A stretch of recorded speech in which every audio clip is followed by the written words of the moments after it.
Salut à tous, on se retrouve pour une nouvelle vidéo. J'ai pu tester un vélo électrique dernièrement et j'aimerais vous partager mes impressions à travers ce test du Cube Reaction Hybrid Pro 500.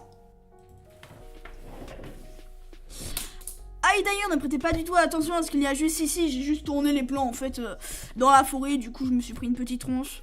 Voilà, je vous laisse avec la suite de la vidéo tout de suite. Commençons par le commencement, qui est donc un vélo électrique. On appelle ça un VAE, vélo à assistance électrique.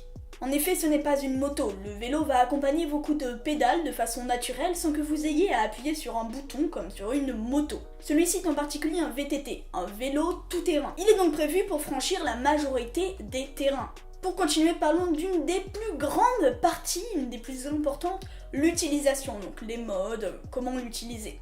Il intègre 4 différents modes allant du moins d'aide jusqu'à le plus d'aide possible. On peut d'ailleurs demander à notre vendeur d'ajouter un mode prévu pour le VTT qui adaptera le couple et donnera le jus nécessaire selon vos besoins. Encore une fois, l'intérêt de naviguer entre les modes est simple. Répondre à différents besoins. Certains recherchent de faire une grande randonnée, donc une grande autonomie, d'autres juste de s'amuser ou de s'exercer et faire un petit peu de sport. Ces 4 modes sont rapidement changeables via l'écran placé à gauche du guidon. On remarque les boutons plus et moins pour pouvoir se déplacer entre les différents modes. À droite, on voit l'écran sur lequel est affiché la vitesse, le mode sur lequel nous sommes positionnés, les kilomètres parcourus ou d'autres paramètres au choix. Vous pourrez d'ailleurs noter la présence de l'option Walk permettant d'appuyer sur un bouton et que le moteur vous aide dans les montées parce que avec ce poids, c'est toujours pratique. Passons maintenant à ce qui est de la mécanique et la mécanique électrique, donc le moteur et l'autonomie principalement. Ce vélo allemand est propulsé par un moteur Bosch haut de gamme proposant 75 Nm et 250 watts de puissance. Pour donner mes impressions, j'étais plutôt impressionné par la puissance de ce vélo.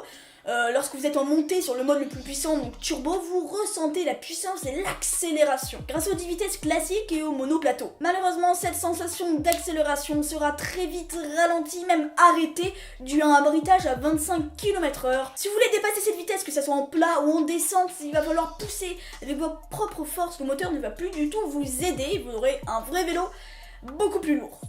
C'est une loi, c'est comme ça, mais c'est vrai que ça déçoit d'avoir un vélo qui va s'arrêter aussi rapidement dès cette vitesse atteinte. Sinon, en montée ou sur du plat à moins de 25 km/h, c'est vraiment exceptionnel et on va très vite, même sur le 3e mode, à partir du meilleur, en montée, on avance très vite et c'est plutôt facile. Pour continuer, parlons de la batterie, point extrêmement important pour un vélo fonctionnant à l'électricité. Comme sur tout VTT électrique, la batterie est placée au niveau du cadre pour avoir une meilleure stabilité et un centre de gravité donc plus bas. Celle-ci peut être tirée avec une clé pour pouvoir la charger chez vous sur une prise classique ou carrément chez un ami si vous n'avez pensé au chargeur bien évidemment. Après l'avoir chargée, elle proposera une autonomie comprise entre 68 et 285 km.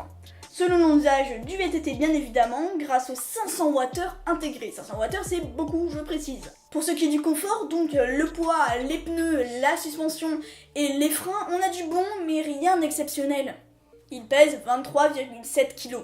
J'entends dans l'oreillette les VTTistes qui me disent « Oh, c'est lourd !» Oui, c'est lourd, c'est très lourd pour un VTT, on est d'accord. Mais pour un VAE, c'est un poids moyen, donc comme je disais, rien d'exceptionnel, c'est quand même bon.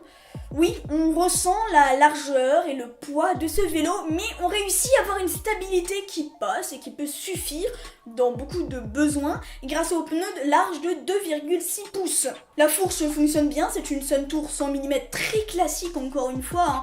Rien de supérieur, rien de haut de gamme. Elle est bonne. Elle est suffisante si vous faites du chemin, si vous partez dans des VTT avec des cailloux, des bosses.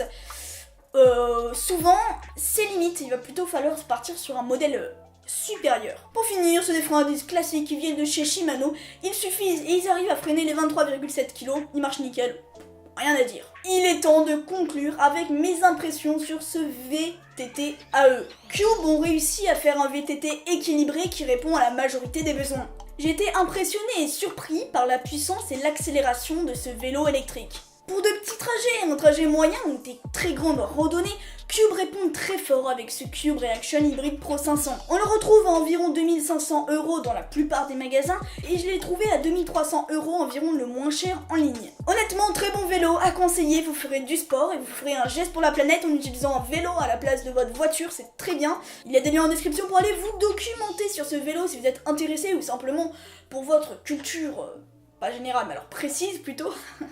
Merci d'avoir regardé cette vidéo. Si cette vidéo t'a plu, n'hésite pas de t'abonner, de mettre un pouce bleu, de commenter, de partager, de me suivre sur mes réseaux sociaux, que ce soit Twitter ou Instagram, d'aller checker mon site internet en description ou de rejoindre le serveur Discord si l'envie t'en prend. C'était Augustin et à bientôt pour une prochaine vidéo.